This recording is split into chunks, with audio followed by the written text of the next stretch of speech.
यो people, good morning, good evening, good afternoon. जो video देख रहे हैं हम सबके लिए कैसे हैं सब लोग बेटे? ओके, एक बार फिर से स्वागत है आप सबका हमारे नए लेक्चर में।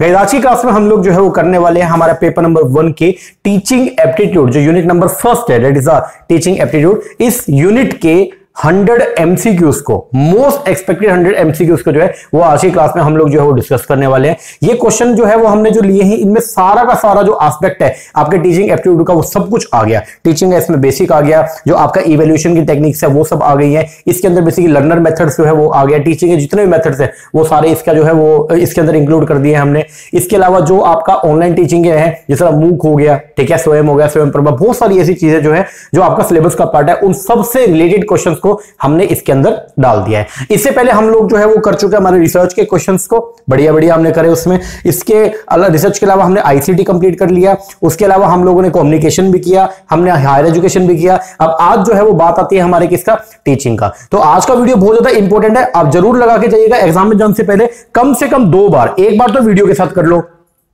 और एक बार आप अपने, मैं इसका जो टेलीग्राम के ऊपर डाल दूंगा आपको जो पीडीएफ है, सोल्ड पीडीएफ, तो उसके बाद में वीडियो आपने एक बार लगा लिया, सारे क्वेश्चन आपने जो है वो कवर कर लिए। देन एग्जाम में जाने से पहले कम से कम आपको जो है वो क्या करना है, 1 या 2 बार सिर्फ पीडीएफ को डायरेक्टली आप फोन लो और फोन के अंदर जो है आपको ड्रैग करना है बस, ठीक है ना। पीडीएफ देखो, क्वेश्चन आपने पढ़ा, फिर इसका आंसर, क्वेश्चन पढ़ा, आंसर, क्वेश्चन पढ़ा, आंसर। इस तरीके से अगर आप करके जाएंगे ना तो कम से कम 2 से 3 बार आपका ये कवर भी हो जाएगा। और ये सारे क्वेश्चन जो आप अब कर रहे हैं लास्ट मोमेंट पे, ये आपको पेपर में जाने से पहले याद भी रहेंगे, ठीक है ना जी सर। तो आपको क्या करना है, कम से कम 2 बार जो है, या और 2 से ज्यादा कितने भी बार आप कर लो, कम से कम 2 बार तो आपको ये टीचिंग के क्वेश्चन को जो है वो आप सारे के सारे करके जरूर जाइएगा। इसके अलावा जिनका पेपर नंबर 2 कॉमर्स है या मैनेजमेंट है, उनके लिए मैंने एक वीडियो डाली है आज सुबह, कंप्लीट पेपर नंबर 2 की। वो कॉमर्स और मैनेजमेंट दोनों बच्चों के लिए है। उसके अंदर मैंने 225 क्वेश्चन करवाए। वो 225 क्वेश्चन बहुत ज्यादा रेलिवेंट है अपने कॉमर्स वालों के लिए भी और मैनेजमेंट वालों के लिए भी। तो अगर आपने वो नहीं लगाई है उसको जरूर लगाना, वो आपको बहुत ज्यादा हेल्प करने वाला है। उसके जो क्वेश्चन है बहुत ही जबरदस्त हमने क्वेश्चन उसमें डाले हैं, एग्जाम ओरिएंटेड क्वेश्चन है। बहुत आपका जो व्यू है, ठीक है ना, सब्जेक्ट को लेकर के या कॉन्सेप्ट्स को लेकर के, वो बहुत ही ब्रॉड हो जाएगा। वहां पे आप देखोगे क्वेश्चंस को तो आपको खुद को लगेगा कि हाँ यार स्टैंडर्ड की चीजें डाली हुई है इसमें। उसी तरीके से टीचिंग के अंदर है। ओके जी, तो अभी आप जो है वो शुरुआत करें टीचिंग को। ओके, और एक छोटी सी इंफॉर्मेशन आपको प्रोवाइड करवा दो, अगर आप या आपके कोई भाई बंधु अगर अपकमिंग जो जून 2023 में एंटीनेट का जो पेपर होने, क्योंकि दिसंबर वाला तो होगा नहीं, तो 23 के लिए अगर आप तैयारी कर रहे हैं तो उसके लिए मैं बताना चाहूंगा, हम लोग ऑनलाइन बैच प्रोवाइड करवाते हैं। हमारा जो ऑनलाइन बैच होता है उसके अंदर हम लोग आपके घर पे बैठे बैठे आपको प्रोवाइड करेंगे paper number 1 plus paper number 2 दोनों का स्टडी मटेरियल, सारा स्टडी मटेरियल हार्ड कॉपी के अंदर आपको मिलेगा। इस तरीके से हमने जो है वो किताबें बना रखी हैं। ये सब आपको मिलेंगी, 10 किताबें पेपर 1 की, 10 किताबें पेपर 2 की, ये सब मिलेगा। प्लस में आपको मिलेगा पूरे कंटेंट की वीडियोस, वीडियो लेक्चर, पूरा कंटेंट, ठीक है, जिसमें हमने ब्रॉडली जो है वो उसको कैटेगराइज कर रखा है। लेटेस्ट है बिल्कुल, 2023 के हिसाब से सारी वीडियोस जो है बना के देंगे, रेगुलर बेसिस पे उसको अपडेट करेंगे। प्लस में आपको मिलने वाला है सारे का सारा जो रिवीजन वीडियो हर यूनिट का, और प्रैक्टिस करने के लिए प्रैक्टिस के एमसीक्यूज। ओके, तो अगर आप इंटरेस्टेड है या आपके कोई जानकार है जिन्होंने कोचिंग लेनी, तो एक बार उनको सजेस्ट जरूर कीजिएगा, ताकि वो हमारी वीडियो जो है यूट्यूब पे देखे और अंदाजा लगा ले किस तरीके से हम लोग पढ़ाते हैं। ओके जी सर, चलो अब हम लोग जो स्टार्ट करते हैं हमारे टीचिंग एप्टीट्यूड के 100 क्वेश्चन। जरूर कीजिएगा, ये क्वेश्चन बहुत ज्यादा रिलेवेंट है आपके एग्जाम के लिए। ओके जी, शुरुआत करते हैं क्वेश्चन नंबर 1 से। चलिए जी शुरू करते हैं। आज का फर्स्ट क्वेश्चन जो हमारा आ रहा है वो है ये, which of the following are the e learning platform. ये आपको नीचे 5 ऑप्शन दे रखे हैं, आपको बताना है इनमें से कौन सा जो है वो ई लर्निंग प्लेटफॉर्म है। तो ई लर्निंग प्लेटफॉर्म के अंदर जो है वो बेसिकली एक तो है आपका स्वयं, एक है आपका स्वयं प्रभा और एक है आपका दीक्षा, ठीक है। आओ पहले इनके बारे में एक बार देख लेते हैं। स्वयं की बात करें तो स्वयं का फुल फॉर्म जो है वो है study web of active learning for young aspiring mind. Okay, ये स्वयं जो सिस्टम है इसको MHRD मतलब ministry of human resource development, जो जिसको आज हम MOE बोलते हैं, मिनिस्ट्री ऑफ एजुकेशन बोलते हैं, तो उन्होंने 9 जुलाई 2017 को जो है इसको क्या किया, लॉन्च किया था। ये जो स्वयं है ये है सभी के सभी जितने भी आपके हायर एजुकेशन सब्जेक्ट्स हैं और जो स्किल सेक्टर कोर्सेज है उनके लिए इसको जो है लॉन्च किया गया। यहाँ पे बेसिकली क्या है, जो अकेडमिशियन है ना वो क्या कर सकते हैं, from 100 of institution throughout the country are involve in developing and delivering MOOC. MOOC basically क्या है, मैसिव ओपन ऑनलाइन कोर्सेज। तो स्वयं की मदद से आप लोग ये जो ओपन ऑनलाइन कोर्सेज जो हैं वो क्या कर सकते हैं, डेवलप कर सकते हैं, डिलीवर कर सकते हैं। तो एक तो हो गया आपका स्वयं, एक है आपका स्वयं प्रभा। स्वयं प्रभा बेसिकली जो है MHRD मतलब मिनिस्ट्री ऑफ एजुकेशन का एक इनिशिएटिव है। इन्होंने जो है वो क्या 34 चैनल DTH जो है डायरेक्ट टू होम चैनल्स को जो है वो क्या किया, चलाया है, 24/7 है। और यहाँ पे बेसिकली क्या होता है, ये करिकुलम बेस्ड कोर्स कंटेंट है covering the diverse discipline. Okay, तो इन चैनल्स के ऊपर जो है वो पढ़ाई करवाई जाती है। तो इसके लिए जो टोटल मिला के पहले 32 थे, उसके बाद 2 और ऐड कर दिए, तो 34 जो हाई क्वालिटी एजुकेशन चैनल को जो है वो क्या किया गया है, स्टार्ट किया गया। और एक है दीक्षा। दीक्षा की अगर बात करें तो दीक्षा है बेसिकली स्कूल एजुकेशन के लिए। पहले थोड़ा सा ये बता दूं कि कोविड के टाइम पे इसकी जो है शुरुआत की गई। कोविड के टाइम पे स्कूल से वो सारे बंद हो गए थे। ओके, तो वहां पे अब बच्चों की जो एजुकेशन है वो बहुत ज़्यादा डिस्टर्ब हो रही थी, तो उसके लिए जो है वो गवर्नमेंट ने जो है वो क्या किया, दीक्षा प्रोग्राम चलाया। इसमें ये इसका मतलब क्या है, digital infrastructure for knowledge sharing. ये एक नेशनल टीचर प्लेटफॉर्म है which is used by the teacher and student across the nation to provide school education through distant mode. तो बेसिकली इनमें से अगर हम बात करते हैं तो ई लर्निंग जो प्लेटफॉर्म है वो है आपका स्वयं प्रभा और एक कौन सा, दीक्षा। चलो जी आगे। और मूक क्या है, मूक बेसिकली कोर्स है, ठीक है ना। और मूक जो कोर्स है वो किसके थ्रू हम प्रोवाइड करवा रहे हैं, स्वयं के थ्रू। आगे बोलता है इन विच लेवल ऑफ टीचिंग, किस इसमें से आपको ये लेवल ऑफ टीचिंग दे रखे हैं, इनमें से कौन से लेवल ऑफ टीचिंग में मेन जो फोकस होता है इस laid on capturing and systematic presentation of idea and information. वो होता है आपका कौन सा, मेमोरी लेवल। तो मेमोरी लेवल के अंदर हम लोग जो है वो क्या करते हैं, हम कैप्चर करते हैं और सिस्टमेटिक प्रेजेंट करते हैं किसको, आइडियाज को एंड इन्फॉर्मेशन को। आगे The following is the list of some basic teaching competency। आपको यहाँ पे कुछ बेसिक टीचिंग कॉम्पिटेंसी दे रखी है। कंपिटेंसी का मतलब क्या है, टीचर के अंदर क्या क्या क्वालिटीज होनी चाहिए, बेसिकली क्या क्या क्वालिटीज उसके अंदर होनी चाहिए, क्या क्या उसके अंदर कंपिटेंसी होनी चाहिए, मतलब क्या क्या वो किन चीजों में वो दक्षता होनी चाहिए, ठीक है, किन चीजों के अंदर वो निपुण होना चाहिए। Okay, which is identified through various research on teaching. मतलब टीचिंग के ऊपर हमने रिसर्च किया और वहां से रिसर्च करके हमने ये पाया कि कुछ टीचिंग कंपिटेंसीज हैं। Okay, which among of them fall in the domain of behaviour competency. अब आपको बताना इनमें से कौन से बिहेवियर कंपिटेंसी है। अब मैंने यहाँ पे थोड़ा सा लिखा, देखो बोलते टीचर का जो बिहेवियर है to make the teaching, teacher का जो बिहेवियर है to make the teaching learning process effective, उसको बोलते हैं बिहेवियर कंपिटेंसी। तो बिहेवियर कंपिटेंसी का मतलब जो है वो क्या हो गया कि टीचर का behaviour to make teaching learning process effective is known as the behaviour competency of the teaching. Okay, अब बिहेवियर कंपिटेंसी में आता है जी आपका प्लानिंग हो गया, कम्युनिकेशन हो गया, इंटरेक्शन हो गया with the student, problem solving हो गया, जजमेंट हो गया, प्रोडक्टिविटी हो गया। तो ये सब किसका पार्ट है जी आपका, ये पार्ट है आपका टीचर के अंदर जो बिहेवियर कंपिटेंसी होती है। ओके, अब यहां पे जो है वो कौन कौन सी बिहेवियर कंपिटेंसी है तो आपको ये बताना है। तो एक तो है जी सेल्फ एफिकेसी, ये नहीं है। प्लानिंग, हाँ जी ये बिहेवियर कंपिटेंसी है।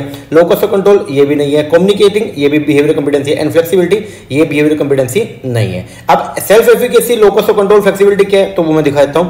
सेल्फ एफिकेसी का मतलब जो है वो क्या होता है, जब टीचर का बिलीफ जो है ना in their ability to effectively handle the task, obligation and challenge related to their professional activity, उसको बोलते हैं हम लोग क्या, सेल्फ एफिकेसी। जब हम खुद के ऊपर विश्वास रखते हैं कि हम लोग जो है वो क्या कर देंगे, बढ़िया तरीके से हर एक कोर्स कंटेंट को जो है वो क्या कर देंगे, पढ़ा देंगे, उसको पूरा कर देंगे, तो उसको बोलते हैं टीचर का self efficacy. Locus of control क्या होता है, लोकस ऑफ कंट्रोल भी एक बिलीफ है बेसिकली, ठीक है, about whether the outcome of our action are contingent on what we do or on event outside or our personal control, इसको बोलते हैं लोकस ऑफ कंट्रोल। तो ये जो है वो बिहेवियर कंपिटेंसीज का जो है वो पार्ट नहीं है, ये बात ध्यान रखना। और एक है आपका फ्लेक्सिबिलिटी, तो टीचर जो है वो क्या होना चाहिए, थोड़ा फ्लेक्सिबल होता है, ठीक है ना।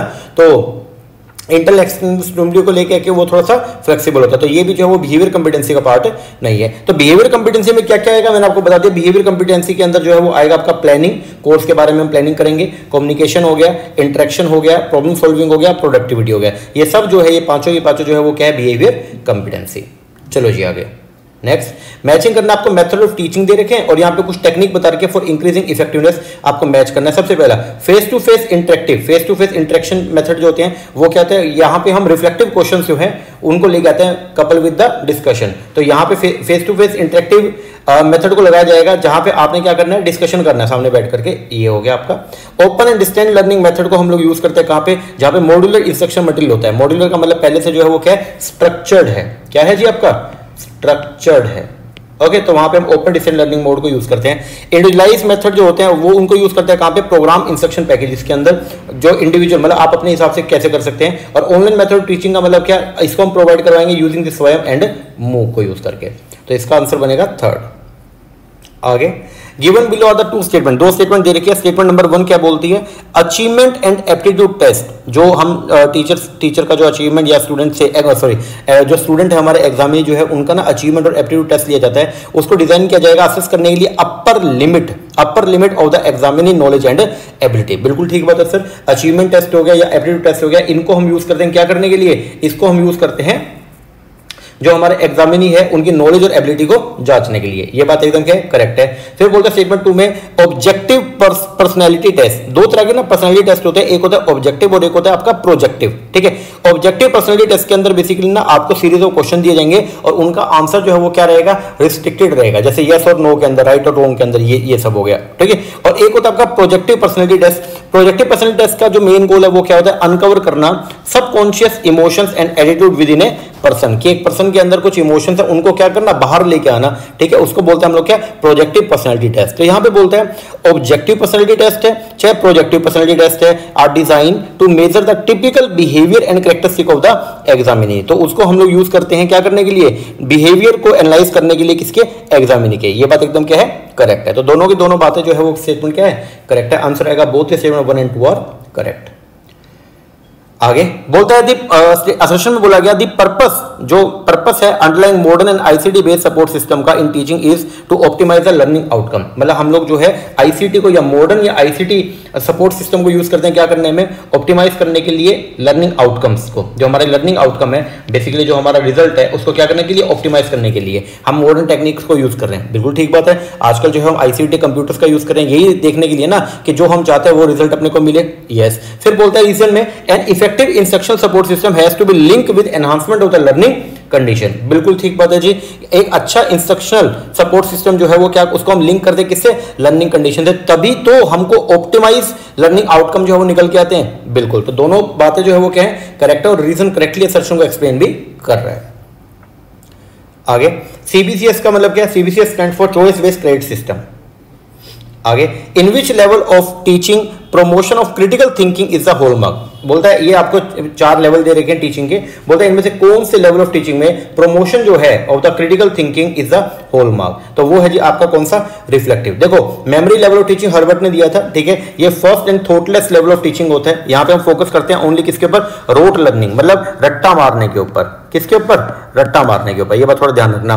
फिर अंडरस्टैंडिंग लेवल जो है वो मॉरिसन ने दिया था, और ये जो लेवल है ये क्या बोलता है, इसमें स्टूडेंट अप्लाई करता है फैक्ट को, कॉन्सेप्ट्स को एंड प्रिंसिपल्स को। यहाँ पे जो है वो क्रैमिंग के ऊपर जो है वो उसको एंकरेज नहीं किया जा सकता। लेकिन अगर बात करें रिफ्लेक्टिव लेवल का, तो reflective level highly thoughtful and useful level of teaching है।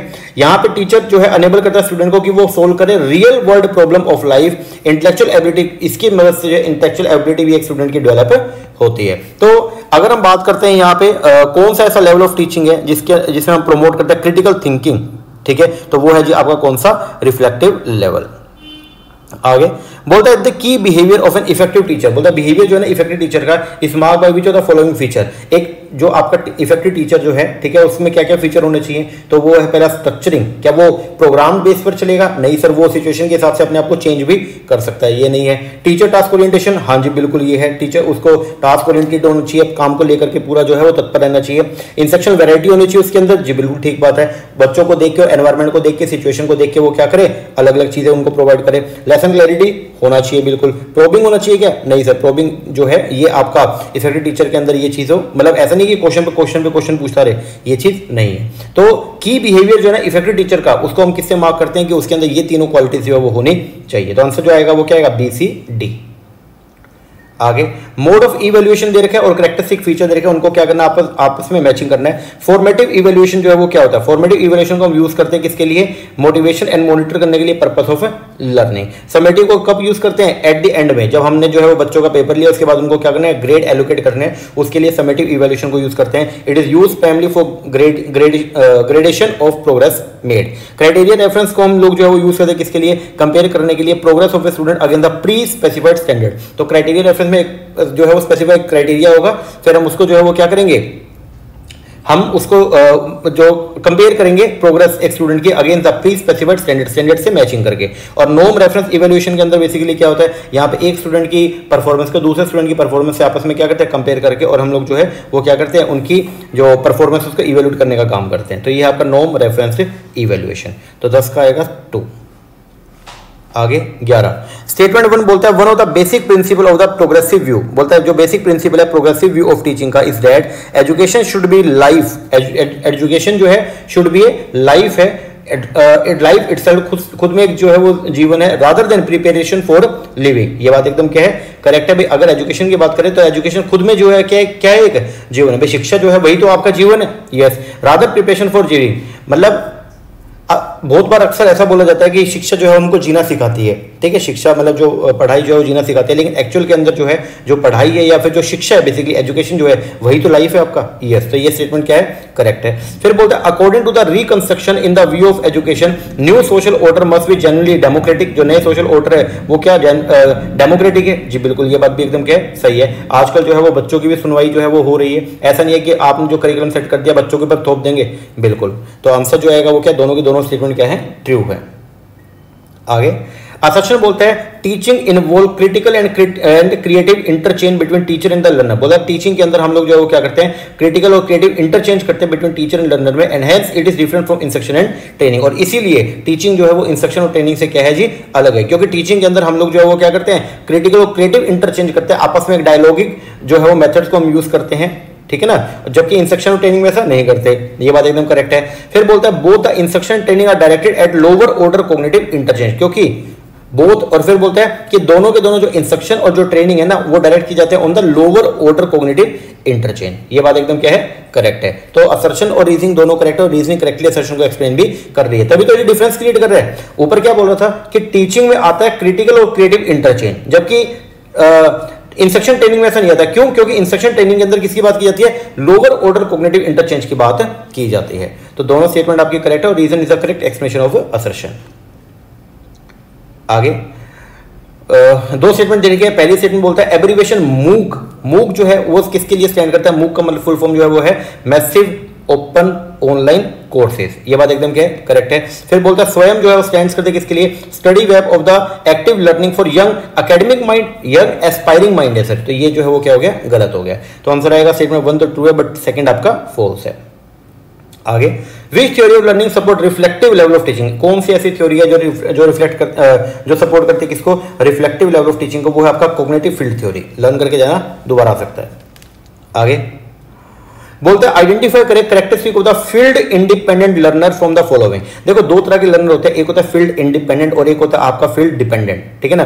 ठीक है, अब यहाँ फील्ड डिपेंडेंट कौन होता है, जो टीचर के ऊपर बेस्ड होता है, जो टीचर इंस्ट्रक्शन देगा उनके हिसाब से काम करेगा, अकेले काम नहीं करता, ग्रुप के अंदर काम करेगा, ठीक है। एक होता है फील्ड इंडिपेंडेंट, वो क्या करता है, वो अकेले काम करता है, अपने विवेक से काम करता है, अपने दिमाग से काम करता है। अब यहाँ पे आपको कैरेक्टरिस्टिक दे रखे हैं किसके, फील्ड डिपेंडेंट लर्नर के, ठीक है, और उनके बेस पर आपको जो है बताना है कि कौन कौन से कैरेक्टरिस्टिक उसके जो है मैच करते हैं। पहला जो फील्ड डिपेंडेंट लर्नर, अब मैंने पहले ऊपर लिखा भी है, जो फील्ड डिपेंडेंट लर्नर होता है वो often work well in team, ये टीम के अंदर काम करता है, अकेले काम नहीं करता। As they tends to be better, क्योंकि वो क्या होना चाहता है, वो बेटर होना चाहता है एट इंटरपर्सनल रिलेशनशिप। तो ये बात थोड़ा ध्यान रखना। ओके, अब फील्ड डिपेंडेंट जो लर्नर है उसके कैरेक्टरिस्टिक आपको जो यहां पे दे रखे हैं, आप उनमें से बताना कि कौन कौन से उसको सूट कर रहे हैं। पहला, it perceive global aspect of concept and material, ये जो है परसीव करता है global aspect of concept and material, जो उसको प्रोवाइड किया गया उस पर फोकस करता है। यस, ये फोकस करता है फैक्ट एंड प्रिंसिपल्स पे, ये मतलब जो फैक्ट और प्रिंसिपल पे फोकस करेगा। सर ये जो है वो खुद से डिसीजन नहीं लेता, they only seek guidance and demonstration from the teacher, तो खुद से फैक्ट और प्रिंसिपल के ऊपर फोकस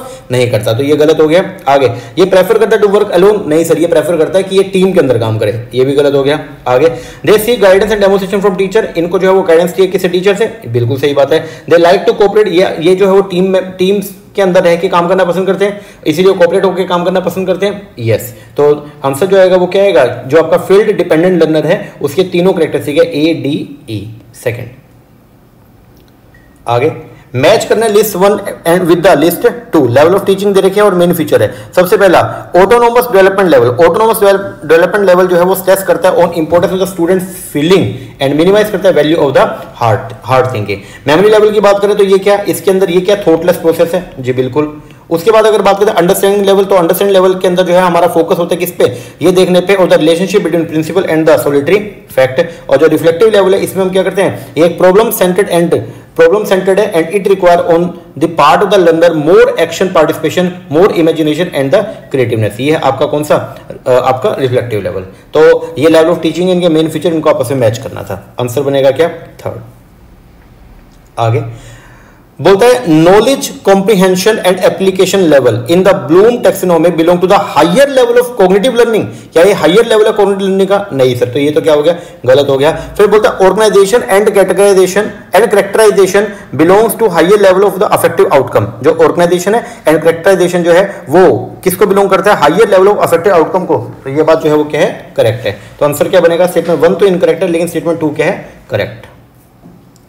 आगे बोलता है फॉर्मेटिव असेसमेंट। फॉर्मेटिव असेसमेंट एक प्रोसेस है link and directed eight raising motivation and engagement level in learning. पहली बात तो ये फॉर्मेटिव असेसमेंट है क्या? तो ये एक इस तरीके का असेसमेंट है that is used to aid learning by providing student with feedback information that is useful during the learning process. तो फॉर्मेटिव असेसमेंट के अंदर हम लोग जो है स्टूडेंट को जो है वो लर्निंग के दौरान उनको बताते रहते हैं कि क्या क्या कमी है और वो उनको क्या कर ले ताकि वो उनको सुधार कर ले। तो इसलिए बोलता है फॉर्मेटिव असेसमेंट जो है इस प्रोसेस जिसको लिंक को डायरेक्ट किया गया raising motivation and engagement level in the learning. तो इससे जो है स्टूडेंट मोटिवेट रहेगा, उसको पता चल जाएगा कि टाइम पे कि उसकी क्या मतलब उसके अंदर कमी है, तो उनको टाइमली क्या कर लेगा, सुधार कर लेगा।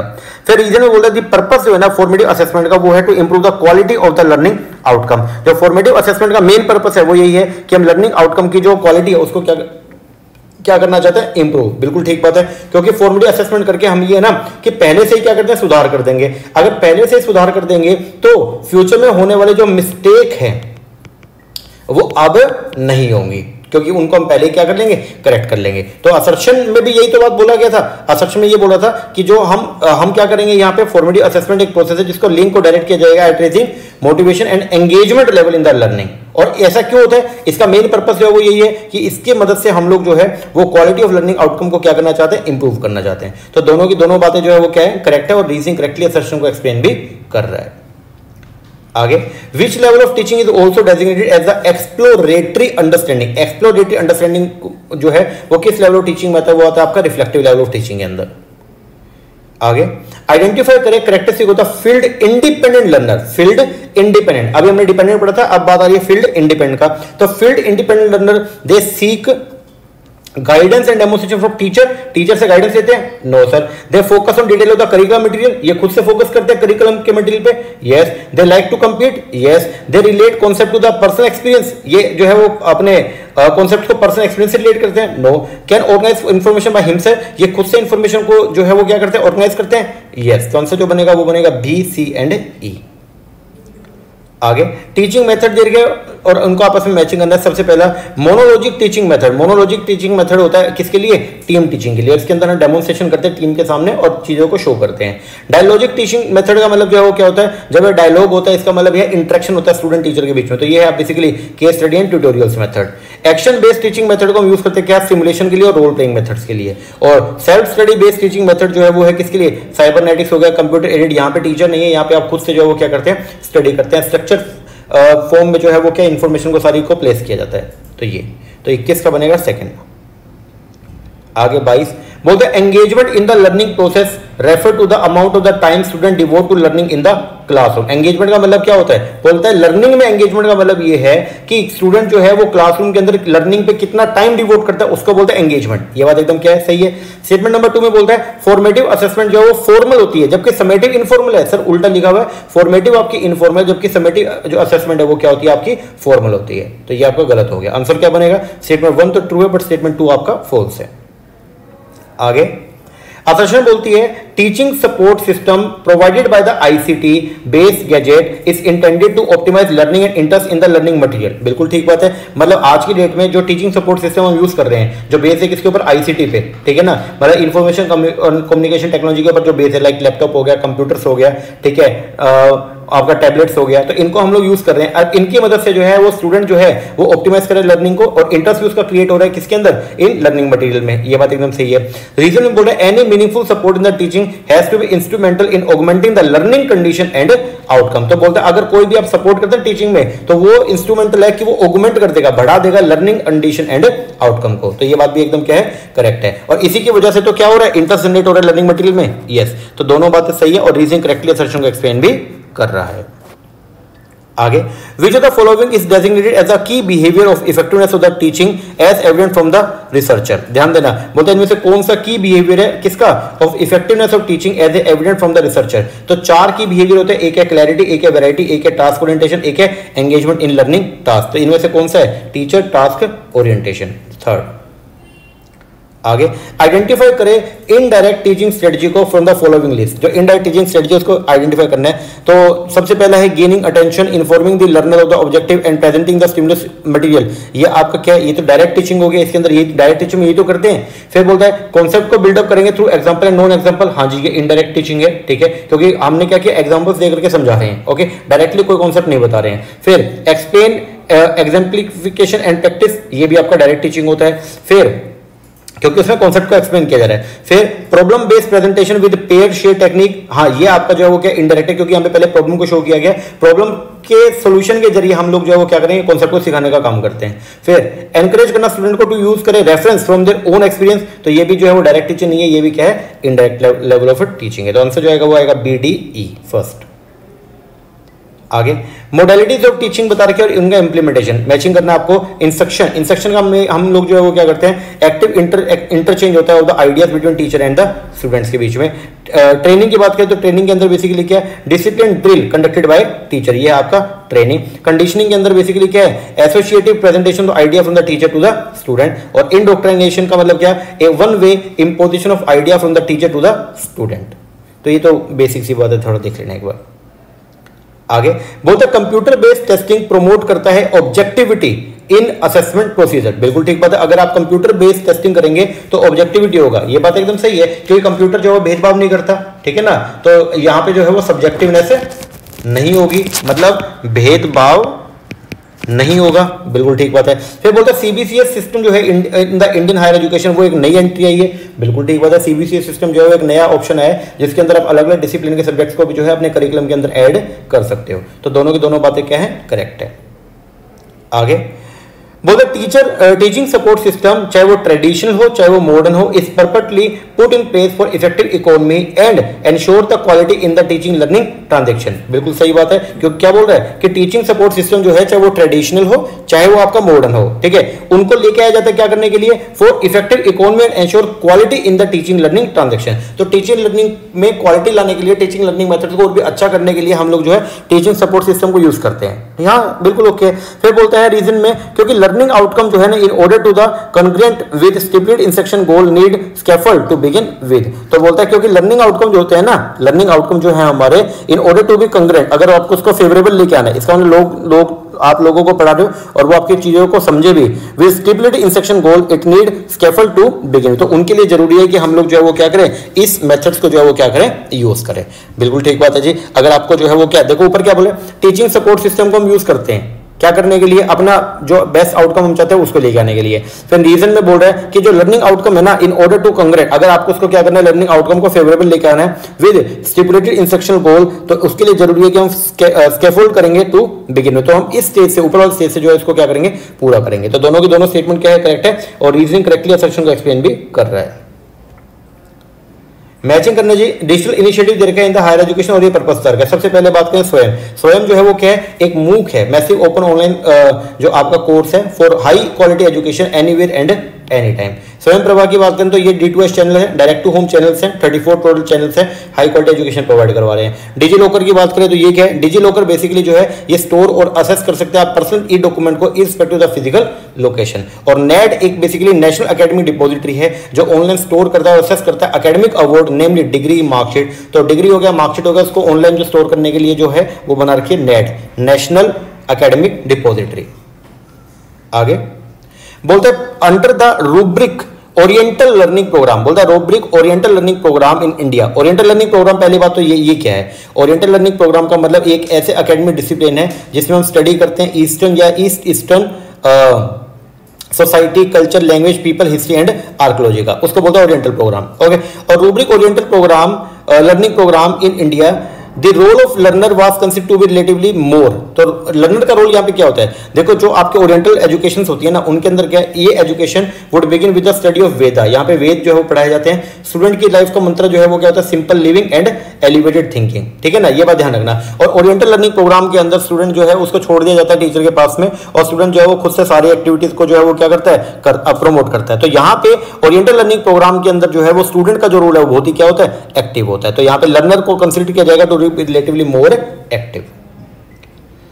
आगे, फॉर कॉन्टिन्यूस प्रोफेशनल डेवलपमेंट, अगर मानो टीचर्स के लिए जो है वो एक अपना जो नेशनल एजुकेशन पॉलिसी के अंदर एक रूल निकाला और ये बोला, अगर for continuous professional development and self improvement every teacher, हर टीचर को ये सपोज किया गया कि वो एटलीस्ट डिवोट करेगा how many hour every day, तो कम से कम 50 घंटे वो जो है वो खुद के ऊपर लगाएंगे। उसके लिए जो सीपीडी सिस्टम जो है वो लाया गया। तो बोलता है नेशनल एजुकेशन पॉलिसी मेंशन करता है various timelines for teacher like CPD continuous professional development, जिसकी वजह से क्या होगा, for improvement of the skill of the teacher and learning the latest innovation and advances in their profession through multiple mode. तो answer जो है वो क्या, 50 आवर्स। आगे, in which level of teaching, इनमें से कौन से लेवल ऑफ टीचिंग में seeing of relationship is promoted as an objective. तो वो है आपका मतलब सीइंग ऑफ रिलेशनशिप, हम जो है रिलेशनशिप को जो है वो क्या करते हैं, सी करते हैं, वो हमारा अल्टीमेट ऑब्जेक्टिव वो है आपका अंडरस्टैंड, जब हम समझ जाते हैं कि दो वेरिएबल्स के बीच में रिलेशन क्या है। आगे, आइडेंटिफाई करें from the following spectrum of the teaching method which are called dialogic. Dialogic का मतलब क्या होता है, जिसके अंदर स्टूडेंट और जिसके अंदर टीचर दोनों का क्या होता है, इंटरेक्शन होता है, इसको बोलते हैं हम लोग क्या, डायलॉजिक। तो कौन से ऐसा इनमें से कौन सा मेथड है जो आपका डायलॉजिक मेथड है। तो सबसे पहले आपका टीम टीचिंग एंड डेमोन्स्ट्रेशन, ये इसमें तो डेमो हमने दे दिया, तो यहाँ पे जो है वो क्या, डायलॉजिक मेथड नहीं है। ट्यूटोरियल केस स्टडी, ये डायलॉजिक, क्योंकि यहाँ पे इंटरेक्शन होगा। Group discussion and interactive presentation, ये भी नहीं है आपका। सिमुलेशन रोल प्लेइंग, इसके अंदर भी जो है वो क्या होगा, दोनों के बीच में एक मिनट, ग्रुप डिस्कशन के अंदर भी तो डायलॉग होता है, इंटरेक्शन होगा ना ग्रुप डिस्कशन में, जी ये भी है। फिर सिमुलेशन एंड रोल प्लेइंग, आप रोल प्ले करेंगे तो इसमें जो है स्टूडेंट और टीचर के बीच में जो है वो डायलॉग नहीं होगा। कंप्यूटर एडेड इंस्ट्रक्शन में अकेले ही आप देख रहे हो तो यहाँ पे डायलॉग नहीं होगा, मतलब इंटरेक्शन नहीं होगा। तो हमने जो है वो आइडेंटिफाई किए दो हमारे पास में जो है वो ऐसे टीचिंग मेथड्स हैं जिनको हम बोलते हैं डायलॉजिक, जो इंटरेक्शन के ऊपर बेस्ड है। चलो जी आगे, मैचिंग करना की behaviour of the contribute to the effective teaching और डिस्क्रिप्टिव फीचर बता रखे हैं। सबसे पहला लेसन क्लैरिटी, लेसन क्लैरिटी जो है उसका मतलब क्या है, लेसन क्लैरिटी के अंदर टीचर जो है वो क्या होता है, डायरेक्टली ऑडिबल ओरल डिलीवरी करते हैं अपने लेसन को, किसको, स्टूडेंट्स को। इंस्ट्रक्शन वैरायटी के अंदर बेसिकली हम क्या, टीचर जो है वो फ्लेक्सिबल तरीके से डिलीवर करेगा during the presentation of the lesson. Engagement in learning process के अंदर जो है वो क्या होता है, it is the amount of time student devote in learning in the classroom, उसको बोलते हैं हम लोग क्या, एंगेजमेंट, कितना वक्त उसने जो लर्निंग के ऊपर लगाया। एंड स्टूडेंट सक्सेस रेट का मतलब क्या हो गया, it is the frequency with which student understand and correctly complete करते हैं एक्सरसाइज को, इसको बोलते हैं स्टूडेंट सक्सेस रेट। तो 34 का बनेगा फर्स्ट। आगे 35, स्टेटमेंट 1 बोलता है promoting classroom dialogue that encourage student to examine alternative is an example of direct instruction. बोलता है प्रोमोट करना, ध्यान देना क्या बोलता है, प्रोमोट करना क्लासरूम डायलॉग को जो एनकरेज करता है स्टूडेंट को कि वो एग्जामिन करे अल्टरनेटिव को, वो एग्जांपल है डायरेक्ट इंस्ट्रक्शन का, नहीं सर वो डायरेक्ट इंस्ट्रक्शन का पार्ट नहीं है, वो डायलॉगिक टीचिंग का पार्ट है, ठीक है ना। तो ये तो गलत हो गया आपका, ये ध्यान देना। डायरेक्ट इंस्ट्रक्शन में क्या आता है, direct instruction refer to instructional approach data structure and sequence and led by teacher, और जिसको टीचर जो है लीड करा, वो बस बोलता जाएगा और स्टूडेंट सुनता रहेगा, वो होता है डायरेक्ट इंस्ट्रक्शन। लेकिन एक ऐसा क्लासरूम सिस्टम जिसके अंदर क्या हम जो है वो स्टूडेंट को एनकरेज कर रहे हैं कि वो क्या करे, एग्जामिन करे अल्टरनेटिव्स को, ओके। और वहां पे क्या डायलॉग है, बेसिकली क्या हो रहा है, दो स्टूडेंट और टीचर के बीच में क्या हो रहा है, आपका कम्युनिकेशन हो रहा है, तो वो आपका डायलॉजिक टीचिंग होती है, वो आपका डायरेक्ट इंस्ट्रक्शन नहीं है। तो स्टेटमेंट 1 तो आपका इनकरेक्ट हो गया। सेकंड में बोलता है probing refer to teacher statement that encourage student to elaborate an answer. ये बात एकदम क्या है, सही है। प्रोबिंग के अंदर अब क्या होता है, जैसे हमने स्टूडेंट से कोई क्वेश्चन पूछा, उसने उसका आंसर दिया, फिर हम उस आंसर के ऊपर फिर एक और क्वेश्चन पुटअप कर लेंगे, फिर वो उसके ऊपर फिर आंसर देगा, फिर उसके ऊपर एक और क्वेश्चन पुटअप कर लेंगे, इसको बोलते हैं प्रोबिंग। जिससे बेसिकली जो है वो क्या है कि स्टूडेंट का जो क्लैरिटी लेवल है वो क्या होता जाएगा, बढ़ता रहेगा। तो प्रोबिंग का मतलब होता है टीचर स्टेटमेंट जो एनकरेज करते हैं स्टूडेंट को इलैबोरेट करने के लिए एक आंसर को। तो आंसर क्या आएगा, स्टेटमेंट फर्स्ट तो फॉल्स है बट सेकंड आपका ट्रू है। आगे बोलता है इनोवेशन जो है ना in the evaluation system have to amply safeguard the reliability and the validity issue of tool use. तो बोलते हैं इनोवेशन जो हुई है इवोल्यूशन सिस्टम में वो क्या करता है, सेफगार्ड करता है रिलायबिलिटी और वैलिडिटी को। ये बात एकदम करेक्ट है। बोलते हैं वेरी पर्पस है ना इवोल्यूशन का, वो क्या frustrated if the evolution tool do not meet the requirement of the reliability and validity. बिल्कुल सही बात है। अगर मान लो इवोल्यूशन के जो मोड्स हैं अगर वो आपके रिलायबल नहीं है, वैलिड नहीं है, तो फिर नेचुरल बात है कि जो पर्पस है इवोल्यूशन का वो फ्रस्ट्रेट हो जाएगा, मतलब खराब हो जाएगा। तो ये बात भी क्या है, करेक्ट है। तो दोनों बातें सही हैं और रीजनिंग करेक्टली सर्चन को एक्सप्लेन भी कर रहा है। आगे, what is the name of the technique that which use image date, जिसके अंदर हम क्या यूज कर रहे हैं, इमेज को यूज कर रहे हैं। ध्यान देना, हम इमेज को यूज कर रहे हैं जो often more evocating than words and more precise and potent in trigger a wide range of association in thinking. और इसके थ्रू जो है वो हम क्या कर रहे हैं, एसोसिएशन और प्लस थिंकिंग को जो है वो जनरेट करने का काम कर रहे हैं। इसको बोलते हैं माइंड मैपिंग करना। क्या करना, माइंड मैपिंग। तो जब हम किसी चीज से उसको रिलेट करके दिखाते हैं तो उसको बोलते हैं हम लोग क्या, माइंड मैपिंग। आगे, the satellite use for the transmission and the telecast of the स्वयं प्रभा, उसको बोलते हैं GSAT-15 सैटेलाइट। आगे, स्टेटमेंट 1 बोल रही है पर्सनल कंपिटेंसी डिटरमाइन करती है हाउ वी मैनेज आवरसेल्फ। जो पर्सनल कंपिटेंसीज है वो डिटरमाइन करती है कि हम किस तरीके से जो खुद को क्या करेंगे, क्या करेंगे, मैनेज करेंगे। बिल्कुल ठीक बात है। पर्सनल कंपिटेंसी ये बोलते हैं कि अपने आप को मैनेज कैसे करना है। फिर बोलता है सोशल कंपिटेंसी ये बताती है कि रिलेशनशिप को, उसको जो आपके रिलेशनशिप है उनको कैसे मैनेज करना है। ये बात भी क्या है, एकदम करेक्ट है। तो both the statement are correct. आगे, यहां पे थिंकिंग हेड सिस्टम दे रखा है और ये कॉन्सेप्ट दे रखा है आइडियाज, तो इसको जो है वो आपको मैचिंग करना है। अब ये देख लो एक बार, 6 तरह के थिंकिंग हेड होते हैं, इसको लर्न कर लेना, ठीक है ना। एक होता है ब्लू हेड, एक है व्हाइट, रेड, ग्रीन, येलो और ब्लैक। ब्लू हेड के अंदर जो है वो फोकस होता है प्रोसेस पे, जो आपका व्हाइट हेड थिंकिंग है उसमें फोकस है फैक्ट पे, रेड में आपका फीलिंग्स पे, ग्रीन में क्रिएटिविटी, येलो में बेनिफिट और ब्लैक में ये क्वेश्चन। सावधान, तो ये थोड़ा सा आप एक बार देख लेना, ठीक है ना। इसको पॉज करके आप चाहे नोट डाउन कर लेना, नहीं तो फिर मैं इसका जो PDF हो तो टेलीग्राम पे डालूंगा, वहां से आप देख लेना। आगे, ये भी वही सेम क्वेश्चन आ गया, 6 थिंकिंग हेड्स का क्वेश्चन आ गया, देख लेना एक बार। आगे चलो जी, बोलते CBCS जो आपका है चॉइस बेस्ड क्रेडिट सिस्टम, इसको अडॉप्ट किया out of the need for flexibility in the education system, so that ताकि student depend upon their interest and am can choose interdisciplinary and skill based course. बिल्कुल ठीक बात है। CBCS system को लेके हम इसीलिए आए कि स्टूडेंट जो है अपने इंटरेस्ट के बेस पर जो है वो कोई भी इंटरडिसिप्लिनरी या फिर स्किल बेस्ड कोर्स को जो है क्या कर सकता है, सिलेक्ट कर सकता है। रीजन बोल रहा है majority of the Indian higher education institution have been following a mark of percentage based evaluation system which obstruct the flexibility for the student to study the subject course of their choice and the mobility of the different institution। ये बात भी एकदम क्या है, correct है। और इसीलिए तो लेके आएगा CBCS सिस्टम है, इसीलिए तो लेके आया। यस, तो दोनों बातें सही है और रीजनिंग करेक्टली सेक्शन को एक्सप्लेन भी कर रहा है।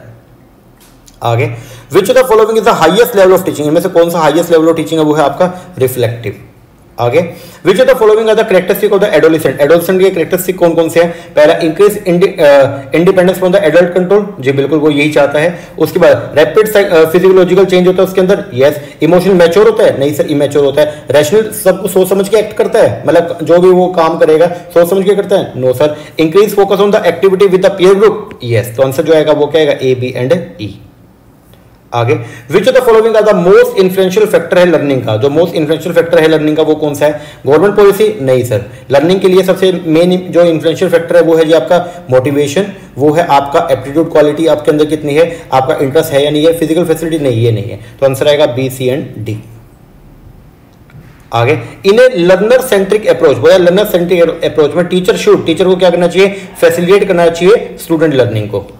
2, आगे, which of the following decision trap, अब इनमें से कौन सा डिसीजन ट्रैप है जो रिलेट करता है थिंकिंग एंड प्लानिंग एक्टिविटी से। अब पहले मैंने डिसीजन ट्रैप के बारे में लिखा, अब ये ध्यान देना एक बार, ये रूसो ने जो है अपने बुक लिखी थी और उसके अंदर उसका नाम था चॉइस ट्रैप, 1989 के अंदर बुक लिखा। इसमें ना इसके जो कॉमन डिसीजन ट्रैप जो है बताए, जो quality of decision making process को क्या करते हैं, लोअर करते हैं। बेसिकली यहाँ पे कुछ ट्रैप बताया था, कुछ ऐसे फैक्टर बताए थे जिसकी वजह से आपका जो डिसीजन मेकिंग है वो क्या हो जाएगा जी, आपका मतलब डिसीजन मेकिंग प्रोसेस जो आपका लोअर हो जाएगा, मतलब आप प्रॉपर डिसीजन नहीं ले पाएंगे। अब वो ट्रैप कौन कौन से वो बताने हैं आपको यहाँ पे, तो यहाँ पे बता रखा है not keeping record, over confidence, plunging in, frame blindness, poor frame control, ये सब। तो टोटल इसमें ना 10 थे, उनमें से 5 जो मेन चलते हैं तो मैंने लिख दिया। एक तो है आपका प्लगिंग इन।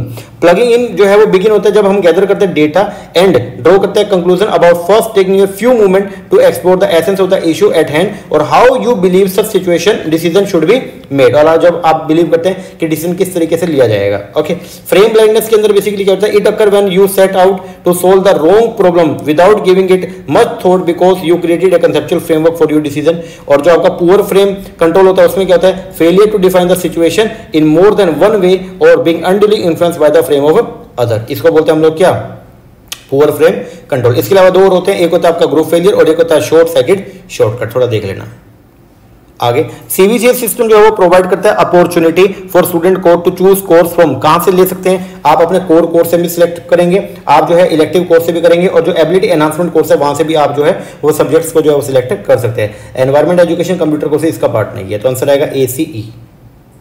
आगे, arrange these instructional event for delivery the lesson to the student in sequential order from beginning to the end. अब आपने जो है वो लेक्चर को क्या करना है, डिलीवर करना है, इन्फॉर्मेशन है कोई इसको डिलीवर करनी है। कैसे करोगे, सबसे पहले हम लोग जो है वो अटेंशन गेन करेंगे स्टूडेंट की, यस। उसके बाद में हम लोग जो है वो इन्फॉर्म करेंगे लर्नर्स को, ऑब्जेक्टिव के बारे में भी हम आपको क्या प्रोवाइड करेंगे, उसके पीछे ऑब्जेक्टिव क्या है। फिर हम लोग जो है वो क्या करेंगे, अपना जो कंटेंट उसको प्रेजेंट कर देंगे, यस। फिर हम जो है वो डिजायर्ड बिहेवियर में क्या करेंगे, उनको चेंज करेंगे, यस, स्टूडेंट के बिहेवियर में चेंज करेंगे और लास्ट में हम लोग जो है वो क्या करेंगे, प्रोवाइड करेंगे फीडबैक को, ई। तो आंसर बनेगा CADBE। आगे, given below are the two statement आपको दे रखी है यहाँ पे। सबसे पहले स्टेटमेंट 1 में बोलता है you can make the behaviour you teach. You can make the behaviour, जो आप पढ़ा रहे हैं आप वैसा बिहेवियर बच्चों का बना सकते हैं, more authentic by changing the irrelevant aspect और context of what you are teaching as often as possible and in many different way as possible. बिल्कुल ठीक बात है। ये क्या बोल रहे हैं, you can make the behaviour you teach. आप जो है वो बिहेवियर बना, जो आप पढ़ा रहे हैं वैसा ही बिहेवियर आप बच्चों का बना सकते हैं। And more authentic by changing the irrelevant aspect, जो इररिलेवेंट एस्पेक्ट है उनको चेंज करके और context of what you are teaching as often as possible and in many different way as possible. तो आप जितना मैक्सिमम हो सके वो चीज पढ़ाएं और जो अलग अलग तरीके से पढ़ा सकते हैं वो चीज पढ़ाएं। बिल्कुल ठीक बात है, स्टेटमेंट 1 करेक्ट है। 2 में बोल रहा है to teach behaviour that is authentic. अगर आपको टीच करना बिहेवियर जो ऑथेंटिक है, your lesson need not present content in a way in which it will be used by your learner on assessment in subsequent grade and in the world outside your class. तो ये बात बिल्कुल क्या है, गलत है। क्योंकि अगर आप जो है वो क्या कर रहे हो, अगर बिहेवियर को to teach behaviour that is authentic, तो आपका लेसन जो है वो उसी वे में आप प्रेजेंट करेंगे जिस तरीके से उसको जो है वो लिखना है। मतलब लेसन को उसी तरीके से हम लोग पढ़ाएंगे जिस तरीके से आगे उसको क्या करना है, प्रेजेंट करना है। तो स्टेटमेंट 2 जो है वो क्या हो गया, रॉन्ग हो गया। तो आंसर आएगा 3rd। आगे, ट्रेनिंग मेथड दे रखे हैं और यहां पे आपको मैचिंग करना है। Printed copy of the instruction on how to play his music. तो म्यूजिक के लिए जो फाइल होती है वो एक minute, how to play his music, उसके प्रिंटेड कॉपीज जो हैं वो है आपका document file. Sound file of him playing the music, ये है आपका MP3। फिर video file of him playing the music जो है वीडियो फाइल वो है आपका AVI और image of the instrument he teach वो है आपका JPEG। तो इमेजेस के लिए JPEG फॉर्मेट है। आगे, the term open learning represent approach, represent करता है अप्रोच को that focus on. Open learning किसको रिप्रेजेंट करता है, ओपन लर्निंग रिप्रेजेंट करता है opening access to education and training provision. बिल्कुल ओपन असेस है, आप एजुकेशन और ट्रेनिंग प्रोविजन कर सकते हो। फिर freeing learner from the constraint of time and pace. बिल्कुल ओपन लर्निंग में यही होता है कि हम लर्नर को जो है वो टाइम और प्लेस की जो रिस्ट्रिक्शन है उससे मुक्त कर देते हैं, yes. Learning and evolution without specified curriculum, नहीं सर, चाहे ओपन लर्निंग हो वहां पे भी जो है वो करिकुलम क्या होता है, स्पेसिफाइड होता है। तो ये गलत हो गया। आगे, offer flexible learning opportunity to individual and group of learner, ये बात एकदम क्या है, करेक्ट है। Making student free from any education load, क्या उस एजुकेशन लोड से उनको फ्री कर देंगे, नो सर, पढ़ाई तो उनकी चलेगी, बस ओपन लर्निंग के हिसाब से चल रही है। तो आंसर क्या बनेगा, A, B एंड D, बोले तो A। आगे, एरिक्सन साइकोलॉजिकल डेवलपमेंट और उनके स्टेज देखिए। सबसे पहला इंटीमेसी वर्सेस आइसोलेशन, ये किस स्टेज में होती है, during the 80। Ego integrity and despair जो है ये होता है किसमें, normally after the retirement. Generativity and the stagnation जो है ये आएगा आपका एडल्टहुड के अंदर। एंड आइडेंटिटी एंड कंफ्यूजन जो है वो क्रिएट होती है किसके अंदर, ड्यूरिंग द एडोलेसेंस। आगे, which of the following are the essential characteristic of the case study method. तो केस स्टडी मेथड का जो एसेंशियल कैरेक्टरिस्टिक है वो क्या, case study method negatively oriented होता है, नहीं सर। एप्रिशिएशन ओरिएंटेड है, नहीं सर। उसमें एप्रिशिएशन नेगेटिव चक्कर नहीं, हम तो केस प्रोवाइड कर दिया। वो पार्टिकुलरिस्टिक होता है, बिल्कुल, क्योंकि उसमें जो केस रिलेटेड डेटा वही सिर्फ दिया जाएगा। डिस्क्रिप्टिव है, पूरे केस को डिस्क्रिप्शन दी गई है, यस। इंडक्टिव है, केस स्टडी करके जो है वो आप क्या करोगे, कुछ ना कुछ नई नॉलेज को क्रिएट करोगे, यस। तो उसको बोलते हैं इंडक्टिव भी है ये, यस। तो आंसर क्या आएगा, CDE। आगे बोलते हैं सीबीसीएस के अंदर एबिलिटी एनहांसमेंट कोर्स जो है वो 2 तरह के हैं, वो कौन कौन से हैं, एबिलिटी एनहांसमेंट कोर्स, एक तो है एबिलिटी एनहांसमेंट कंपलसरी कोर्स और एक है जी आपका स्किल एनहांसमेंट कोर्स। तो आंसर जो आएगा वो क्या आएगा, 3rd। आगे, what is the name of the score that student would get if the measurement were completely accurate and error free. अगर मेजरमेंट जो है वो कंप्लीटली एक्यूरेट है और एरर फ्री है, तो ऐसा जो स्कोर है उसको बोलते हैं true score. Which among the following are component of the decision trap, इनमें से कौन सा कंपोनेंट है डिसीजन ट्रैप का, टू इलस्ट्रेट करता है what need to be possible evaluatory framework to monitor the learning process. तो वो है एक तो ओवर कॉन्फिडेंस, ये आपका डिसीजन ट्रैप है, ठीक है। दूसरा कोचिंग, नहीं ये तो डिसीजन ट्रैप नहीं है। फ्रेम ब्लाइंडनेस, ये डिसीजन ट्रैप हमने पढ़ा भी था अभी। टेकिंग शॉर्टकट, ये भी डिसीजन ट्रैप है। परसिस्टेंट मिसकंसेप्शन, नहीं ये नहीं है। तो आंसर जो आएगा वो क्या आएगा, ए सी एंड डी। आगे, contagious spreading of behaviour through imitation is known as, उसको क्या बोलते हैं, कॉन्टेजियस स्प्रेडिंग करना, तो उसको बोलते हैं रिपल इफेक्ट। अब पहले मैं बता दूं आपको, रिपल इफेक्ट का मतलब क्या, it happen when A target student action और एक्सपीरियंस का जो है इंपैक्ट पड़ता है किसके ऊपर, अदर प्यूपिल पे। जैसे एक बच्चे का जो एक्शन है उसका जो है दूसरे बच्चे पे इंपैक्ट पड़ता है, उसको बोलते हैं जनरली हम लोग क्या, रिपल इफेक्ट। तो कॉन्टेजियस जो स्प्रेडिंग ऑफ बिहेवियर होता है थ्रू द इमिटेशन, नकल करके जो होता है ना, ठीक है, मतलब दूसरे को देख के जो सीख रहे हैं, वो है आपका क्या, रिपल इफेक्ट। आगे, स्टेटमेंट नंबर 1 बोलती है अकॉर्डिंग टू पियाजे the ability to solve the conservation problem depend on having an understanding of 3 basic aspect of reasoning, identity हो, compensation and reversibility। बिल्कुल ठीक बात है, ये स्टेटमेंट एकदम जो है वो पियाजे ने यही बोला था। फिर बोलता है stage of classification does not depend on the student ability to focus on a single characteristic of object in a set and group of object according to that characteristic. बोलता है ये जो स्टेज ऑफ क्लासिफिकेशन है ना, ये depend नहीं करता किसके ऊपर, स्टूडेंट की ability to focus on a single characteristic object पे and the group of the object group the object according to the characteristic. नहीं, ये जो आप क्लासिफिकेशन जो आपने किया है, ठीक है, आइडेंटिटी हो गया, कंपनसेशन, रिवर्सिबिलिटी, ये हम इसी के बेस पर जो है वो डिपेंड, मतलब स्टूडेंट की कैरेक्टरिस्टिक के बेस पर हम डिसाइड करते हैं। तो ये स्टेटमेंट क्या हो गया, रॉन्ग हो गया। आगे बोलते हैं classroom communication teacher should acknowledge and take into account student view. बोलता है क्लासरूम कम्युनिकेशन के अंदर स्टूडेंट को जो है टीचर को क्या करना चाहिए, एक्नॉलेज करना चाहिए और स्टूडेंट के व्यू को भी जो है वो अपना देखना चाहिए, स्टूडेंट क्या बोल रहा है वो भी देखना चाहिए। बिल्कुल ठीक बात है। रीजन बोल रहा है in a classroom the probability of message reception can be enhance by establishing a view port. हाँ बिल्कुल ठीक बात है जी। बोलता है कि जो प्रोबेबिलिटी ना मैसेज रिसेप्शन की बच्चों को चीजें याद रहें वो एनहांस की जा सकती है एस्टैब्लिश करके व्यू पॉइंट को। ये बात एकदम करेक्ट है। और ये व्यू पॉइंट को एस्टैब्लिशमेंट तभी होगा अगर टीचर जो है वो क्या करेगा, स्टूडेंट के व्यू को भी समझेगा। तो दोनों बातें सही है, रीजनिंग करेक्टली असर्शन को एक्सप्लेन भी कर रहा है। सीबीएसई क्या है, चॉइस बेस्ड क्रेडिट सिस्टम। स्वयं इनिशिएट किया गवर्नमेंट ऑफ इंडिया ने विद एन ऑब्जेक्टिव। स्वयं के पीछे हमारा जो मेन ऑब्जेक्टिव था वो ये था, हम एंश्योर करना चाहते हैं best quality content produce and delivered, provide quality material with nominal cost, no, free of cost है ये। Teaching all classes from the 9 से लेके पीजी तक, यस। फिर उसके assess student continuously and grant degree, no. Assess by anyone everywhere at any time, बिल्कुल ठीक बात है। तो आंसर आएगा ACE। What is the type of graphic organiser, कौन सा ऐसा ग्राफिक ऑर्गेनाइजर है या माइंड टूल है जिसको हम यूज करते हैं क्या करने में, नॉलेज ऑर्गेनाइजेशन करने के लिए। किसके लिए, नॉलेज ऑर्गेनाइजेशन करने के लिए। That can help learner interpret, represent and organise information by making a graphic in cooperation with other, उसको बोलते हैं कंसेप्ट मैपिंग। तो कंसेप्ट मैपिंग जो है वो एक ग्राफिक ऑर्गेनाइजर या माइंड टूल है जिसको हम यूज करते हैं किसके लिए, नॉलेज ऑर्गेनाइजेशन के लिए। That can help learner interpret, represent and organise information by making a graphic in cooperation with other. What is the name of the process in which the listener provide feedback to the speaker about the message heard and emotion conveyed and let the speaker realize how he or she is being understood and respected, उसको बोलते हैं active listening. तो हम जब दूसरे को भी मौका दे रहे हैं तो वो क्या है आपका एक्टिव लिसनिंग। बोलते हैं in a learning organisation the learning of teacher, learning जो है टीचर का, their professional development and the learning of children their education are inevitably, मतलब कंपल्सरी, कॉम्प्लीमेंट्री है एंड म्यूचुअली रिइंफोर्सिंग है। बिल्कुल ठीक बात है। तो लर्निंग ऑफ टीचर के अंदर जो है द लर्निंग ऑफ टीचर, उनका professional development and the learning of children और उनकी एजुकेशन जो है वो एक दूसरे से जुड़ी हुई है। बिल्कुल, टीचर की लर्निंग जितनी अच्छी होगी तो स्टूडेंट की लर्निंग भी उतनी अच्छी होगी ना भाई।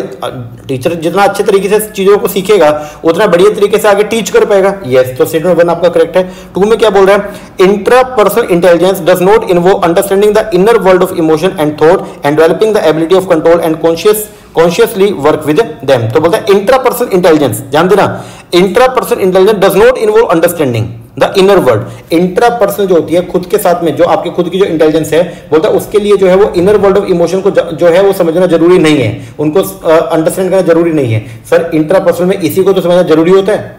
तो ये क्या हो गया आपका, रॉन्ग हो गया। तो आंसर बनेगा क्या, स्टेटमेंट 1 तो करेक्ट है बट सेकंड आपका इनकरेक्ट है। Which among the following constitute personal competency, एक पर्सनल की कंपिटेंसी को जो है वो उसमें क्या क्या आते हैं, तो 4 पर्सनल कंपिटेंसी होती है। एक है कॉग्निटिव, एक है मेटा कॉग्निटिव, एक मोटिवेशन और एक कौन सा, सोशल। तो एम्पैथी नहीं है, मोटिवेशन इसका एक पार्ट है, सोशल स्किल नहीं है, सेल्फ अवेयरनेस, सेल्फ रेगुलेशन, ये सब जो है वो क्या है जी आपका पर्सनल कंपिटेंसीज है। तो देख लो ये द फर्स्ट मूक ऑफर्ड इन 2008 के अंदर स्टीफन डोन्स लेके आए थे, ठीक है, वो कौन सा था? वो था कनेक्टिविज्म एंड कनेक्टिव नॉलेज। याद रखना, तो पहला मूक सिस्टम जो 2008 के अंदर वर्ल्ड में जो लॉन्च किया गया वो ये था। बोलता है entity theories tend to explain failure in terms of lack of ability. Entity theories जो वो कौन होते हैं? ये refer to the individual belief that ability are fixed rate, जो ये मानते हैं कि एबिलिटी जो है वो क्या है? फिक्स्ड रेट है। तो बोलते हैं entity theory tend to explain failure in terms of the lack of the ability. बिल्कुल ठीक बात है। और जो इंक्रीमेंटल थ्योरीज है ये कौन होते हैं? इंक्रीमेंटल थ्योरीज जो है वो ये मानते हैं कि इंटेलिजेंस इज नॉट फिक्स, ये मानते हैं इंटेलिजेंस फिक्स नहीं है and can be improve through enough effort, ठीक है जी। तो बोलते हैं incremental theory tend to explain failure in lack of in terms of lack of effort. तो ये भी क्या है? सही है। तो दोनों की दोनों स्टेटमेंट क्या है? करेक्ट है। मैचिंग करना है जी, लर्न कर लेना। तो बिहेवियर मॉडल दे रखा है, किसने डेवलप किया था? ये आंसर है, देख लेना एक बार। द इंटरेक्टिव कंटेंट, जो इंटरेक्टिव कंटेंट होता है इन द मॉडर्न बुक में कंटेन ए 2D कोड देर, आपको ना एक कोड दिया होता है, ठीक है, उसको बोलते हैं क्यूआर कोड। तो क्यूआर का मतलब यहां पे क्या है? वो है quick response. Arrange the given objection of cognitive domain in the hierarchical order as the basis of the complexity of the task. तो कैसे करोगे? सबसे पहले हम लोग जो है वो क्या करेंगे? नॉलेज प्रोवाइड करेंगे। नॉलेज के बाद में क्या? उस नॉलेज को अप्लाई करने का काम करेंगे, फिर उसको एनालाइज करेंगे। एनालाइज करने के बाद में फिर हम लोग जो है सिंथेसाइज करेंगे और लास्ट में उसको जो है वो क्या करेंगे? इवेल्युएट करेंगे। B, working memory has a development trajectory, it increase throughout childhood and it decrease on aging. जो वर्किंग मेमोरी है वो क्या होती है कि चाइल्डहुड के दौरान जो है वो क्या होती है? इंक्रीज होती है, और जैसे आपकी उम्र बढ़ती रहेगी तो धीरे धीरे क्या होती रहेगी? कम होती रहेगी। हम भूलना भी शुरू कर देते हैं। बिल्कुल ठीक बात है। स्टेटमेंट 1 तो करेक्ट है। 2 में क्या बोलता है? Working memory does not gate adversely affected on ongoing stress. बोलता है वर्किंग मेमोरी का जो है, वर्किंग मेमोरी के ऊपर स्ट्रेस का प्रभाव नहीं पड़ता। अरे पड़ता है भाई, अगर स्ट्रेस में रहेंगे तो फिर वर्किंग मेमोरी हमारी वीक हो जाएगी और भी। तो ये आपका गलत है। सीबीएसई सिस्टम अलाउ करता है स्टूडेंट को कि वो चूज करे विच ऑफ द फॉलोइंग। तो वो जो है वो इंटर डिसिप्लिनरी सब्जेक्ट भी ले सकता है, इंटर डिसिप्लिनरी ले सकता है, स्किल ओरिएंटेड ले सकता है। ओपन बुक एग्जामिनेशन नहीं है, कैटलॉगिंग सर्विस वो भी इसका पार्ट नहीं है। तो आंसर आएगा एबीसी। मैचिंग करना जो आपको इंफॉर्मेशन प्रोसेसिंग मॉडल है और ये डेवलपर थे, थोड़ा देख लेना। आंसर इसका 2 है। Which parenting style is the one in which parents seem cool and controlling their interaction with their children? वो है आपका अथॉरिटेरियन, जिसके अंदर जो है वो क्या है? लो वार्मथ एंड हाई कंट्रोल ज्यादा रखना चाहते हैं, तो वो है कौन सा? Authoritarian. Which of the following assessment method provide feedback that is non-evaluative, occur before or during instruction and guide the teacher in planning and improving instruction? वो है आपका कौन सा? फॉर्मेटिव। तो ड्यूरिंग द इंस्ट्रक्शन जो हम मेथड जिसको हम यूज कर रहे हैं वो है आपका फॉर्मेटिव इवैल्यूएशन मेथड। स्टेटमेंट 1 बोलता है parent and teacher have a highly significant impact. Parent का और टीचर का हाईली सिग्निफिकेंट इंपैक्ट पड़ता है on the maturation aspect of the cognitive development पे। किसके ऊपर? मैच्योरेशन पे। तो अब मैच्योरेशन क्या है? मैच्योरेशन एक प्रोसेस है जिसके अंदर क्या होता है?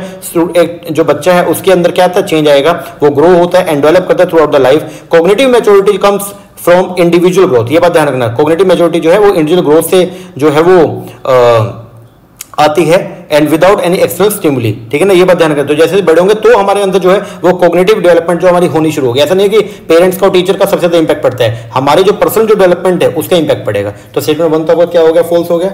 2 के अंदर क्या बोला है?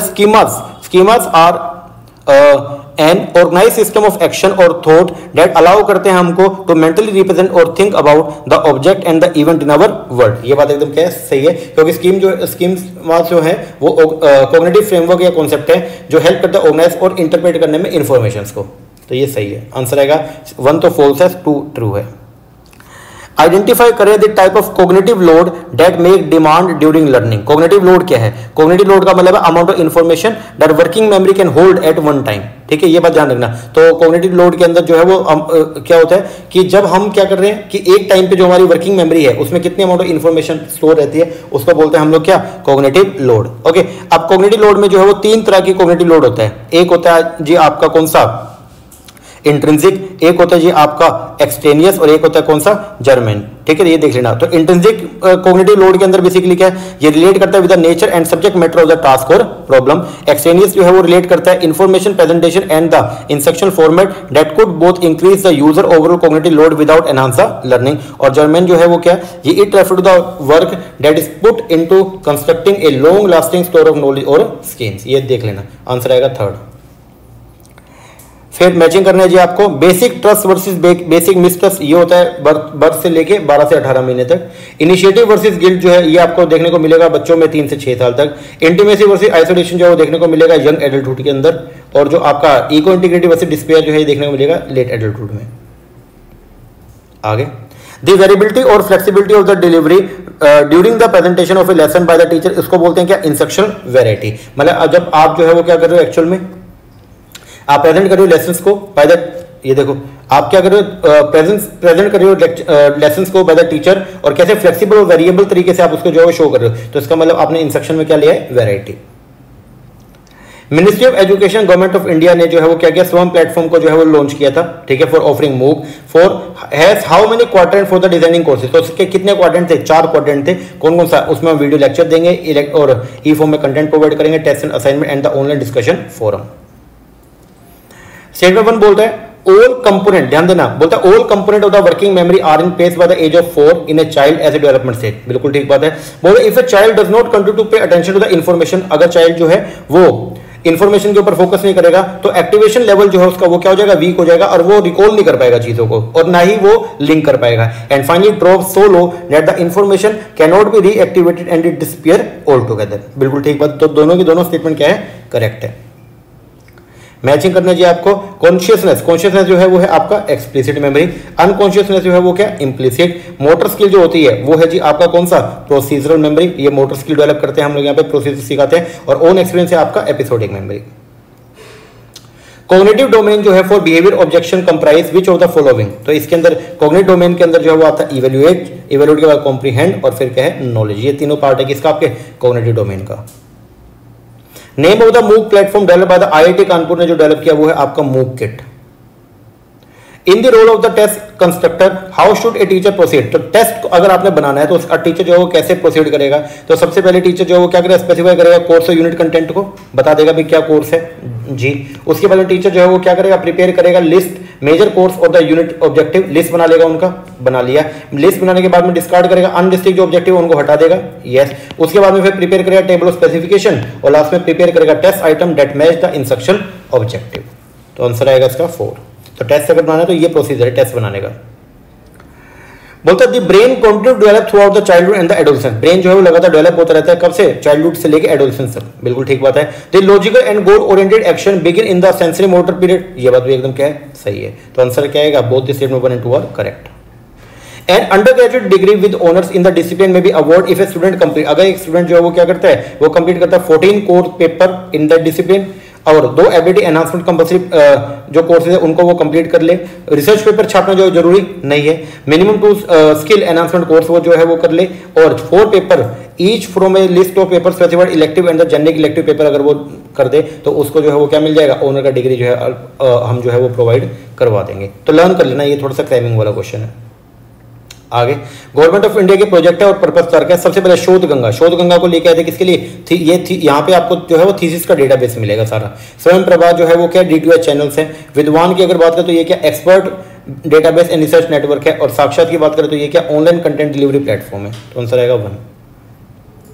Which model is designed to provide student with a cognitive structure for comprehending material presented through lectures, reading and other media। तो वो है जो आपका कौन सा, एडवांस ऑर्गेनाइजर। तो ये एक मॉडल है जो हेल्प करता है स्टूडेंट को ऑर्गेनाइज करने में information by connecting it to a large cognitive structure जो रिफ्लेक्ट करता है ऑर्गेनाइजेशन को of the discipline itself. When a teacher present करता है most general idea of the discipline first followed by the gradual increase in the detail in the specificity, तो उसको बोलता है प्रोग्रेसिव डिफरेंशिएशन। धीरे धीरे करके डिफरेंशिएशन ला रहे हैं। बोलते थे advance organiser model is design to strengthen the student cognitive structure, their knowledge of the particular subject at any given time and how well organise clear and stable the knowledge is. उसी को बोलते हैं advance organiser model. ये बात सही है। बोलते हैं cognitive structure has nothing to do with what kind of knowledge of the field is in our mind. Sir गलत बात है। कॉग्निटिव के अंदर तो हम ये सबसे मेन तो ये ना कि हमारे माइंड में उस कॉन्सेप्ट के बारे में पहले क्या है, how much of it is there and how well it is organise. तो ये स्टेटमेंट क्या है, रॉन्ग है। The theory of the meaningful verbal learning deal with which of the following concern। जो theory of meaningful verbal learning जो है वो deal करती है किससे? तो वर्बल लर्निंग में हम ये देखते हैं हाउ नॉलेज ऑर्गेनाइज, कैसे नॉलेज को जो है वो क्या किया गया, ऑर्गेनाइज किया गया। How the mind work to process new information, mind कैसे काम करेगा नई इन्फॉर्मेशन को प्रोसेस करने में। How teacher can apply idea about curriculum and learning when they represent the new module to student. Yes. How the student provide response to the critical question, ये verbal learning के अंदर basically आएगा क्या? ये मतलब इसके अंदर वो आएगा क्या, कंसर्न है क्या? नहीं। How the institution has established language lab, infrastructure कैसे डेवलप करके, ये इस मॉडल का पार्ट नहीं है। तो आंसर आएगा ABC। आईसीटी टूल देगा टीचिंग और पर्पस रखा है। गूगल क्लासरूम जो है वो किसके लिए, असेस करने के लिए कोर्स कंटेंट को। गूगल मीट जो है ये है आपका सिंक्रोनस इंटरेक्शन है, तो यहाँ पे आप जो है वो फेस टू फेस बात कर सकते हैं, ठीक है ना, मतलब रियल टाइम पे जो है वो इंटरेक्शन कर सकते हैं। गूगल क्विज की अगर बात करें तो ये है असेसमेंट ऑफ द लर्निंग, और गूगल जैम बोर्ड की अगर बात करते हैं तो ये कोलैबोरेटिव टास्क है। Who propose theory of meaningful verbal learning, वो दिया था डेविड ऑस्बल ने। This step involve in the developing a performance test are, जो स्टेप इन्वॉल्व है डेवलप करने में परफॉर्मेंस टेस्ट को, वो क्या क्या है? सबसे पहले हम लोग जो है जब भी कोई भी परफॉर्मेंस टेस्ट अगर आपने जो है वो क्या करना है, डेवलप करना है, तो हम लोग जो है वो क्या करेंगे, कंडक्ट करेंगे जॉब एनालिसिस, ठीक है, जिसके लिए अपने को टेस्ट कंडक्ट करना है। फिर उसके बाद डेवलप करेंगे ऑब्जर्वेशन रेटिंग फॉर्म करेंगे, उसके बाद फिर डेवलप करेंगे some type of task sampling plan करेंगे, उसके बाद में फिर हम लोग जो है वो क्या करेंगे, डेवलप करेंगे एडमिनिस्ट्रेटिव फॉर्मेट को, और लास्ट में ट्राई आउट करेंगे the test item before developing a final form. ये आगे एज पर पियाजे stage of cognitive development the child learn a language, child जो है वो लर्न करता है एक लैंग्वेज को, and begin to use symbol to represent object during the pre operational stage. बिल्कुल ठीक बात है, यहाँ पे कॉग्निटिव डेवलपमेंट के अंदर चाइल्ड जो है वो क्या करता है, लैंग्वेज सीखता है और बिगिन करता है यूज सिंबल टू रिप्रेजेंट करने के लिए object during the pre operational stage. ये ठीक है। स्टेटमेंट नंबर 2 में क्या बोलता है, एज पर द पियाजे stage of cognitive development the child learn through reflexes, ऐसा होता है क्या, and senses and movement action on the environment during the formal operation stage। नहीं सर, ये इसका पार्ट नहीं है। तो आंसर क्या आएगा, स्टेटमेंट 1 तो आपका ट्रू है, स्टेटमेंट 2 आपका फॉल्स है। एज स्टूडेंट मैच्योर, जैसे स्टूडेंट जो है मैच्योर होता है, the study of the social issue at the community state national and international level can be made available to them. Which model, किस मॉडल को यूज करते हैं ये इंफॉर्मेशन प्रोवाइड करने के लिए, वो है जूरिस प्रूडेंशियल इंक्वायरी को। Arrange the phases of the syntax of the group investigation model in the correct sequence. तो जो ग्रुप इन्वेस्टिगेशन मॉडल है उसके अंदर हम क्या क्या करते हैं, सबसे पहले हम जो है स्टूडेंट का सामना होता है पजलिंग सिचुएशन के साथ में, फिर उसके बाद वो क्या करेगा, स्टूडेंट एक्सप्लोर करेगा रिएक्शन टू, अब भाई कैसे रिएक्शन करना है, उसके बाद स्टूडेंट फॉर्मुलेट करेगा स्टडी टास्क को, उसके बाद में जो है फिर क्या होगा जी, आपका इंडिपेंडेंट और ग्रुप स्टडी किया जाएगा, और लास्ट में जो है वो क्या होगा, स्टूडेंट एनालाइज करेगा प्रोग्रेस एंड प्रोसेस को। थर्ड और आज का लास्ट क्वेश्चन, कोर जो है टीचिंग प्रोसेस का वो क्या है, the core the teaching process is the arrangement of environment within which student can interact and study how to learn. बिल्कुल ठीक बात है, टीचिंग प्रोसेस में हम यही करते हैं ना, हम सिस्टम को अरेंज करते हैं, ठीक है, कि जब जहां पे एक ऐसा एनवायरनमेंट क्रिएट करेंगे जहां पे स्टूडेंट इंटरेक्ट करेगा और स्टडी करेगा हाउ टू लर्न, ठीक है। फिर बोलते हैं a model of teaching is not a description of the learning environment. गलत, मॉडल ऑफ टीचिंग के अंदर तो बताया जाता है कि लर्निंग एनवायरनमेंट कैसा रहेगा, भाई क्या क्या इंस्ट्रक्शन हम प्रोवाइड करवाएंगे, एनवायरनमेंट कैसा रहेगा, ये सब। तो ये मॉडल ऑफ टीचिंग जो है ये बोल रहा है इज नोट, जबकि वो एक्चुअल में मॉडल ऑफ टीचिंग जो है वो डिस्क्राइब करता है। तो ये स्टेटमेंट क्या हो गया, रॉन्ग हो गया। लो जी, ये हो गया हमारे 100 क्वेश्चन कंप्लीट। आई होप आपको सारे क्वेश्चन समझ में आ गए होंगे।